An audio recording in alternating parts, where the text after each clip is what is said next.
DRH, la machine à broyer, je donnais la définition recruter, casser, jeter, c'est la définition que vous donnez de votre métier. Est-ce que c'est la définition de votre métier ou est-ce que c'est votre définition de la façon dont vous exerciez votre métier? C'est la définition de ma perception du métier comme il est aujourd'hui appliqué et depuis plusieurs décennies dans de très grands groupes et dans de très nombreuses entreprises. 1000 en 25 ans, ça fait 40 par an. Oui.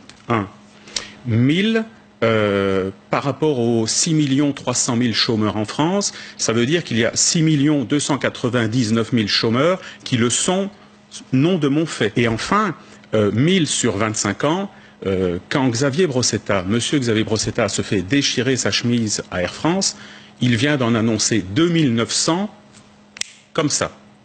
Donc Xavier Brossetta, DRH d'Air France. En ce qui concerne les licenciements, je suis un tout petit joueur.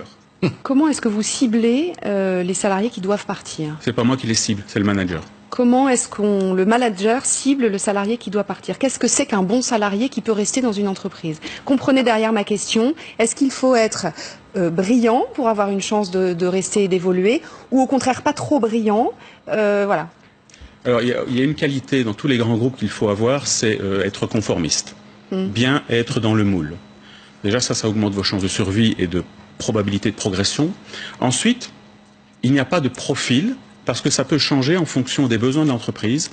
J'ai vu des départements, ou plutôt des personnes travaillant en recherche et développement, être considérées comme des cadors un mois, et puis l'entreprise décide de ne plus s'intéresser à leur domaine d'expertise. Ces gens-là n'avaient, aux yeux de l'entreprise, plus aucune valeur quelques semaines plus tard. Est-ce que je regrette? Ce que j'ai fait, ce que les entreprises m'ont demandé de faire, mais que j'ai fait, je n'aurais pas pu le faire si la loi ne m'y autorisait pas. Je n'aurais pas pu le faire si, quand j'enfreignais la loi, le risque de me faire prendre était minime. Je n'aurais pas pu le faire si, lorsque j'étais pris, je ne risquais pas autre chose qu'une petite tape sur la main. Je n'aurais pas pu le faire s'il y avait plus de liens entre les salariés. Je n'aurais pas pu le faire si les salariés soutenaient beaucoup plus leurs représentants syndicaux. Alors, est-ce que je regrette? Moi, je vous pose la question à vous, je vous pose la question aux auditeurs.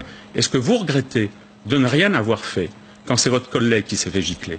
Est-ce que vous regrettez de ne pas être descendu dans la rue pour défendre le droit du travail, qui est attaqué depuis 30 ans par tous les gouvernements de gauche ou de droite? Je vais répondre à votre question maintenant sur le regret. Quoi que je pense, quoi que je ressente, chaque fois qu'on me posera cette question en public, sur un plateau de télévision ou à la radio, je répondrai non, je ne regrette rien. Parce que ce serait trop facile. Ce serait la jouer à la Lance Armstrong qui va dans son petit costume du dimanche voir Oprah Whitney, la bénédicte de Châteauvieux américaine, qui verse une petite larme. Il a endoffé tout le monde pendant 15 ans, il verse une petite larme, il regrette. Non, en tout cas, vous ne recommenceriez pas. Je ne recommencerai pas, mais je n'ai pas terminé. Dire je regrette, ce serait beaucoup trop facile. Et je pense même que ce serait manquer de respect aux gens qui ont souffert de moi, et aux gens bien plus nombreux qui ont souffert des techniques que je dénonce et des techniques d'autres. On n'a pas trouvé de meilleur flic que le salarié lui-même. Bien sûr. Qu'est-ce que ça veut dire?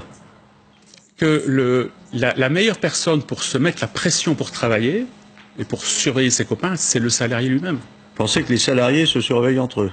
Je pense aux... Ah, écoutez, je ne sais pas s'ils surveillent entre eux, mais vous seriez étonné de voir avec quelle facilité vous pouvez obtenir des témoignages d'un salarié vis-à-vis d'un autre pour défendre l'entreprise au prud'homme.